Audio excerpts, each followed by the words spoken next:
Welcome back to Black History Always. I'm Telly Hughes in the studio with Torry Lowe and Tony Smith, and also joined by Dr. Kwaku Blacksmith. We've been having a roundtable discussion exploring the intersection of sports, race, and pop culture, and we're pleased to be joined by another special guest, former Wisconsin Badger linebacker Chris Orr. Chris, thanks for taking the time to join us on this conversation tonight.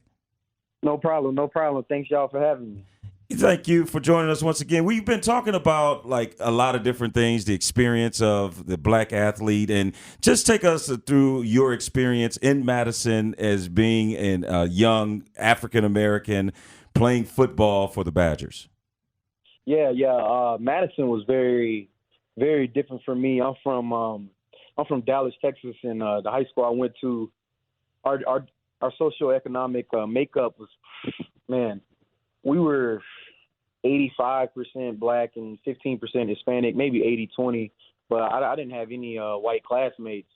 So coming up to Madison was a complete flip for me outside of the locker room. But within the locker room, we probably were about 50-50. And I think that was probably the best thing about it was that football, especially at the college level, you have about 120 guys, on the team, and they're all coming from these different areas. And, I had teammates who had never been teammates with a black player before, and it was definitely a unique experience. But you find there was highs and lows of it for sure. I'm not going to sit here and act like everything was peaches and cream, but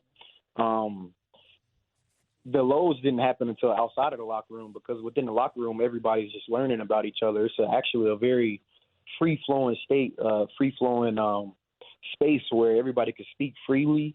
That nobody's coming from a place of anger or spite or anything like that. They're coming from ignorance in the purest form of the word. So it was a good time, but it definitely still had its lows.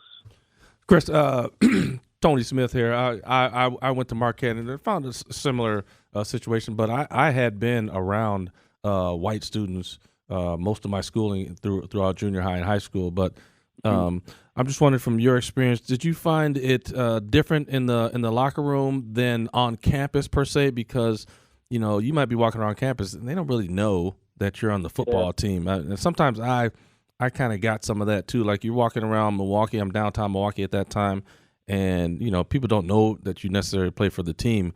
And I've had situations, and I wonder if you had similar situations where people are acting kind of funny, and then suddenly they find out, oh, you're on the basketball team. Now they totally flip, right?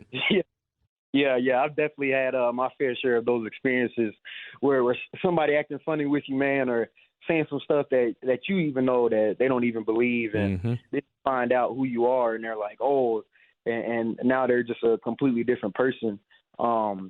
But yeah, I mean, shoot, the other thing too, but not only that, but I've had bad experiences, growing up in Texas as well, but it was just different. Like, in Texas, the difference was, like, I knew where I was welcome and I knew where I wasn't, versus when I got here, something that I realized was that everybody was nice, and then one day you'd be talking to somebody and they might tell you something crazy, and you're like, man, that's not true. Like, you have people telling you, like, oh man, some wild stuff, like I got an extra muscle in my leg just like you. And what's crazy is, like, I heard that in high school. Actually, it was after we beat a predominantly white team, and their coach decided to say that about us. But it was a unique experience, because these were some people that in the moment I would look at as, like, true and genuine friends, outside of the team. And then one day you catch them saying that, and they wouldn't realize you spent a lot of time educating people on what was right and what was wrong. And I'm even educating people and telling them, like, hey man, like, there's white stereotypes too. That's what I grew up hearing, just like you grew up hearing about some black stereotypes. Right.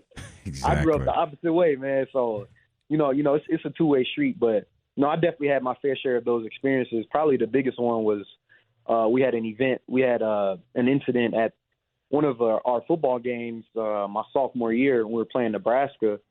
Somebody was defiling themselves with the Barack Obama mask on, and it was a tough time because it was an emotional win. Like, it was overtime. They're a pretty good team that year, and we beat them. And we get to the locker room, and pretty much everybody, by the time you celebrate and talk to your coaches and all that, when you check your phone, like, you got so many people telling you, like, man, do you know what was going on while you was playing in the game and all these different things. And then we see the picture, and it was a good moment for us because we were all able to come together as black student athletes at UW and come out with a statement.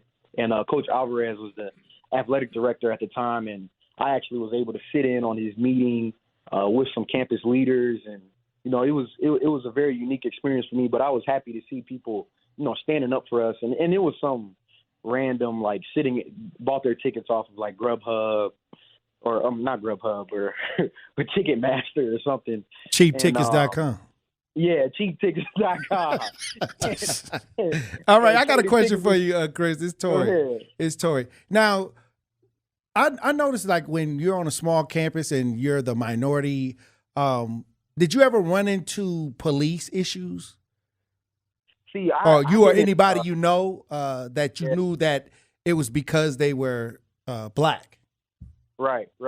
Yeah, I didn't personally, but I did have a teammate who actually, he was there's UW-Madison is a big moped campus, and you're not allowed to have two people on at a time unless it goes a certain miles per hour and, like, classifies as a motorcycle.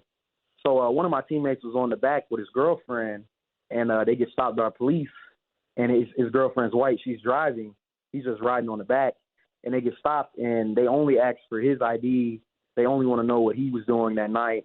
And what's crazy was that, like, that was one of his first experiences like that. And I was like, yeah, man, like this is real, bro. Like, that wasn't fake. I'm like, man, you lucky that you've made it this far in your life without one of those experiences, to be honest, because I had a few, prior to getting to UW, but not on campus. But yeah, no, we definitely had a few of our teammates like that, but usually we had a good relationship because, they're escorting us everywhere. We get along with them really well, and they get to know you, at a personal level. So not too much. We're talking to Chris Orr, former Wisconsin Badger linebacker on Black History Always. And Chris, you're talking about some of your experiences while you were in Madison as a student athlete. And when you look back on your experiences, how would you overall assess your time in Madison? Do you feel like you had a good experience? Do you feel like there were some things you could have done differently or some experiences that you wish you didn't have?